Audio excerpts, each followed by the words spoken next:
नमस्कार संस्कृताय मित्राणी, आप सभी का हमारे चैनल संस्कृत ज्ञानदायिनी में बहुत बहुत स्वागत है। मित्रों, आज हम इस वीडियो में महाकवि भवभूति द्वारा विरचित उत्तर रामचरितम के तृतीय अंक का अध्ययन करेंगे। तो संपूर्ण उत्तर रामचरितम में 7 अंक हैं, जिसमें से टीजीटी और एलटी पाठ्यक्रम में तृतीय अंक निर्धारित है। तो इसलिए आज हम लोग इसके तृतीय अंक, जिसको छाया अंक कहते हैं, उसका अध्ययन करेंगे। तो चलिए देखा जाए। पहले उत्तर रामचरितम एक दृष्टि में। उत्तर रामचरितम के जो रचयिता हैं, रचने वाले महाकवि भवभूति हैं। महाकवि भवभूति का समय 650 से लेकर के 750 के बीच, यानी 7वीं शताब्दी का उत्तरार्ध है। इस तरह इनका स्थिति का लगभग 700 के आसपास माना जाता है। जन्म स्थान इनका है दक्षिण भारत में पद्मपुर नामक नगर में उत्पन्न हुए। इनके पिता का नाम पिता का नाम नीलकंठ और इनकी माता का नाम जातुकर्णी है। और इनके पितामह का नाम भट्टगोपाल और इनकी उपाधि श्रीकंठ, माने श्रीकंठ की उपाधि भवभूति को प्राप्त थी।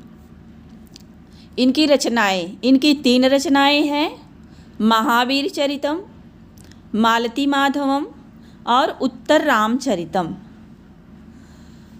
उपजीव्य ग्रंथ रामायण का उत्तरकांड है। जो उत्तर रामचरितम ग्रंथ है, यह रामायण का उत्तरकांड, माने रामायण के उत्तरकांड से लिया गया है।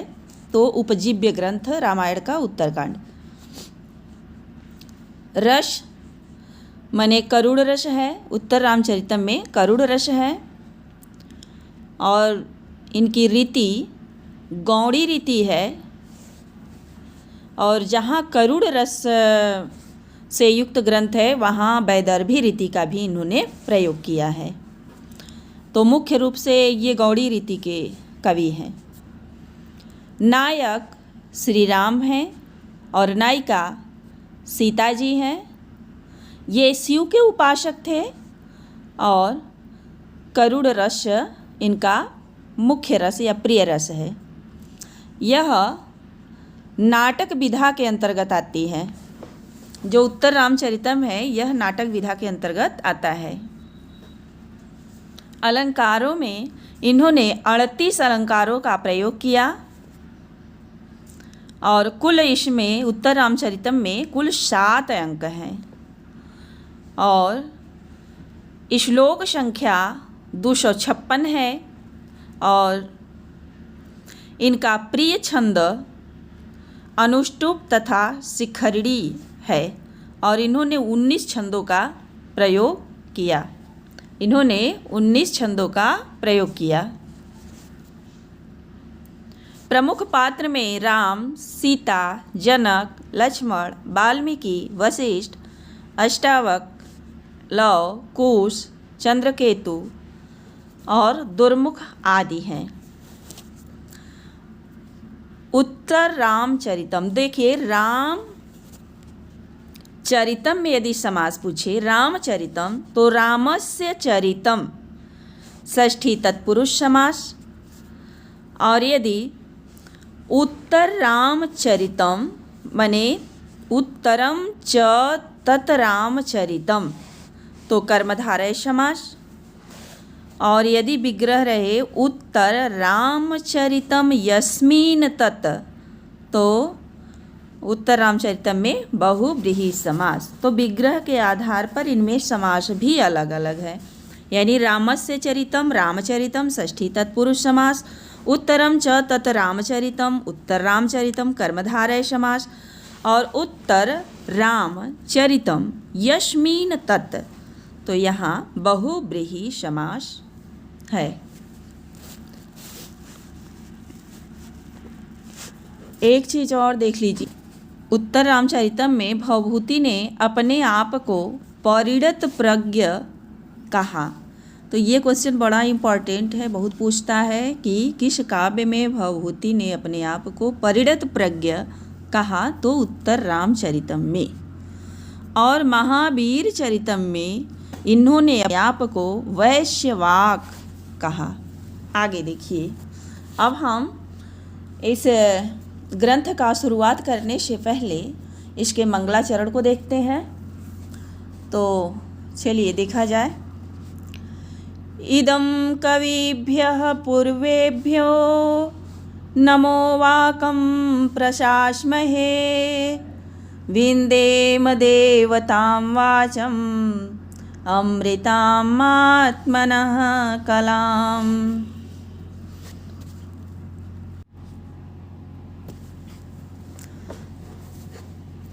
तो मित्रों,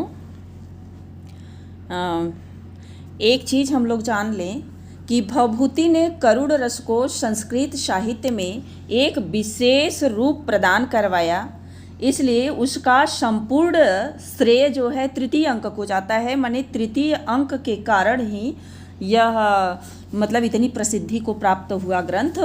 इसलिए उत्तर रामचरितम का जो सर्वश्रेष्ठ अंक तृतीय अंक है, छाया अंक के नाम से जाना जाता है। और इदम कविभ्यः पूर्वेभ्यो, तो कवि भवभूति जो है कहते हैं कि इदम कविभ्यः पूर्वेभ्यो, माने हम अपने पूर्ववर्ती कवियों वाल्मीकि व्यास इत्यादि को नमो वाकम माने नमस्कार करते हुए। तो क्यों नमस्कार करते हुए, उसका भी कुछ कारण था कि कवि को यह आया समझ में कि जिनके कारण माने जिन कवियों के कारण उनके काव्य में एक अच्छी प्रेरणा मिली और उनके कारण ही इनको एक महाकवि बनने का अवसर मिला। माने उन्हीं कवियों के कारण भवभूति को एक महाकवि बनने का अवसर मिला। इसलिए वह देवताओं की वंदना करने से पहले सबसे पहले अपने पूर्ववर्ती कवियों को, तो इदम कविभ्यः पूर्वेभ्यः माने हम अपने पूर्ववर्ती कवि माने वाल्मीकि व्यास कालिदास। वाल्मीकि ने रामायण की रचना की, कालिदास ने रघुवंश की रचना की। इनसे कवि प्रभावित हुए, उनसे ही इनको एक अच्छा कवि बनने का सुअवसर प्राप्त हुआ। इसलिए वे सबसे पहले कवियों को नमस्कार किए हैं। तो इदम कविभ्यः पूर्वेभ्यो, हम सबसे पहले अपने पूर्ववर्ती कवियों वाल्मीकि व्यास कालिदास इत्यादि को नमस्कार करते हुए आत्मनः कलाम, अच्छा प्रशास्महे माने यह प्रार्थना करते हैं या कामना करते हैं कि आत्मनः कलाम माने जो परमात्मा यानी ब्रह्मा के अंश स्वरूपा हैं और अमृताम सनातन रहने वाली हमेशा रहने वाली हैं, मरणशील नहीं है, ऐसी वाक देवताम, ऐसी वाग देवी सरस्वती की विंदेम, सरस्वती की कृपा, विंदेम माने प्राप्त करते हैं, हम प्राप्त करें ऐसी कामना करते हैं।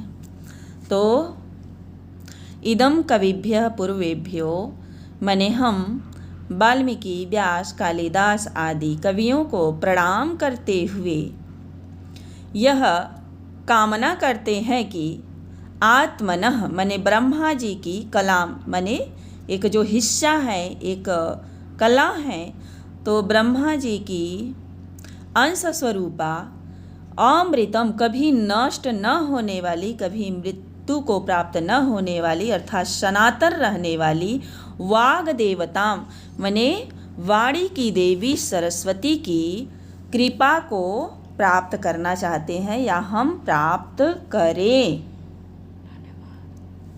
तो इस श्लोक में अनुष्टुप छंद है, जिसका लक्षण है कि अनुष्टुप छंद के प्रत्येक चरण में 8-8 अक्षर होते हैं। इस तरह इसके चारों चरणों में कुल 32 वर्ण होते हैं।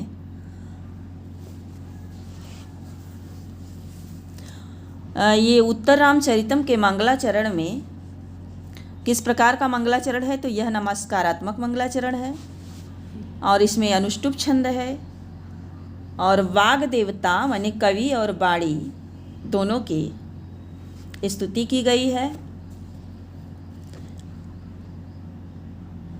और इसमें द्वादश पदानंदी का प्रयोग किया गया है। मतलब यह किस प्रकार का मंगलाचरण है, तो द्वादश पदानंदी है। मंगलाचरण के 3 प्रकार होते हैं, नमस्कारात्मक, वस्तु निर्देशात्मक, आशीर्वादात्मक। तो इन तीनों प्रकारों में से उत्तर रामचरितम में नमस्कारात्मक मंगलाचरण है। वाचम, वाचम में घई प्रत्यय है।